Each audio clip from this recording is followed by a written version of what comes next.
আসসালামু আলাইকুম এভরিওয়ান, ভাই বোনেরা। এই যে আমি এখানে একটি সুজির হালুয়া রান্না করছি আমার ইফতারির জন্য। এই যে এখানে আমি সামান্য ঘি দিয়ে একটু কাঠবাদাম, কাজু বাদাম, কিশমিশ এগুলি একটু ঘিয়ে ভেজে নিচ্ছি। এই হালুয়াটার নাম হচ্ছে সুজির খানদানি শাহী হালুয়া।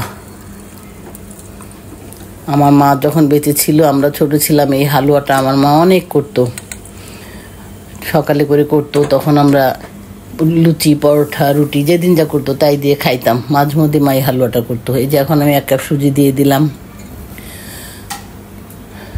তো নমুনাটাই আমি দেখাচ্ছি। আমরা মাত্র 2 জন খাবো, তো এটাই আমাদের বেশি, কারণ আরও তো অনেক ইফতারি থাকে।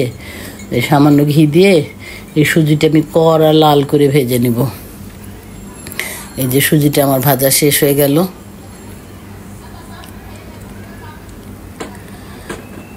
এই যে সুজিটা আমার ভাজা শেষ হয়ে গেল।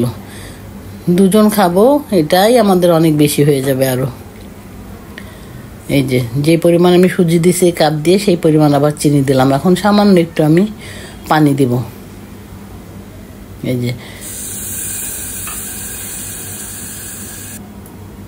এই যে পানি দিলাম, চিনিটা গলে গলে পানিটা আরও বেশি হয়ে গেল। এখন আমি এই সুজি দিব এবং এই বাদামগুলি যে ভেজে নিলাম তার থেকে কিছু বাদাম আমি এখানে একটু গুঁড়া করে দিয়ে দিয়েছি।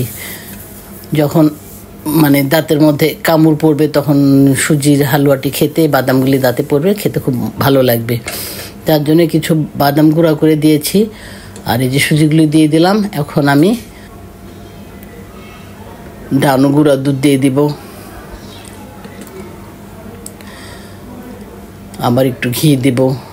আবার এলাচ গুঁড়া করে রেখেছি, সে এলাচের গুঁড়া থেকে সামান্য কিছু ঘি, মানে এলাচের গুঁড়াটি দিয়ে দিব। শাহি শাহি একটা এলাচের মানে সুন্দর ঘ্রাণ আসবে হালুয়াটা থেকে। আমাদের যুগে তো এই হালুয়া, তারপরে আবার এই মানে পোলার চালের পায়েস, পোলার চালের নারকেল দিয়ে ক্ষীর, বুটের হালুয়া, আমাদের যুগের মারা তো আমাদেরকে এগুলিই বেশি খাইয়েছিল। আমরা যেমন এখন পিৎজা, বার্গার, তারপরে আবার এই নান, রুটি, কত কিছু তৈরি করি বাচ্চাদের জন্য, কিন্তু আমাদের মাদের যুগে তো আর এগুলি ছিল না। মারা যা জানতো এগুলি সব প্রায় সময় এগুলি আর অনেক রকম পিঠা টিঠা অনেক কিছুই আরও তৈরি করে আমাদেরকে খাওয়াতো। যার জন্য মায়ের এই খাবারগুলি মুখে লেগে আছে। মা নাই, কিন্তু মায়ের সেই স্মৃতি, সেই খাবারের স্বাদ মুখ থেকে এখনও যায়নি। তাই মাঝে মাঝে মনে হলে এই রান্নাগুলি আমি করে করে খাই। এই যে আমার সুজিটি নেড়ে নেড়ে একদম ঘন হয়ে গেছে। এখন আমি আবার একটু ঘি দিলাম, দিয়ে নেড়ে নেড়ে আমি এই যে সুজিটি আমি বাটিতে নামিয়ে ফেলবো। হালুয়াটি নামিয়ে ফেলে আমি বাটিতে একটু ডেকোরেশন করে নেব কিশমিশ আর কাজু বাদাম দিয়ে। তো ভাই বোনরা, আপনারা এভাবে হালুয়াটি রান্না করে দেখবেন। আসলে হালুয়াটি মানে নামটাও যেমন, খেতেও তেমন, এত টেস্টি, এত মুখরোচক আর এত সুন্দর একটা ঘ্রাণ, মানে যা বলার মতো না। এই যে আমি ডেকোরেশন করে ফেলছি।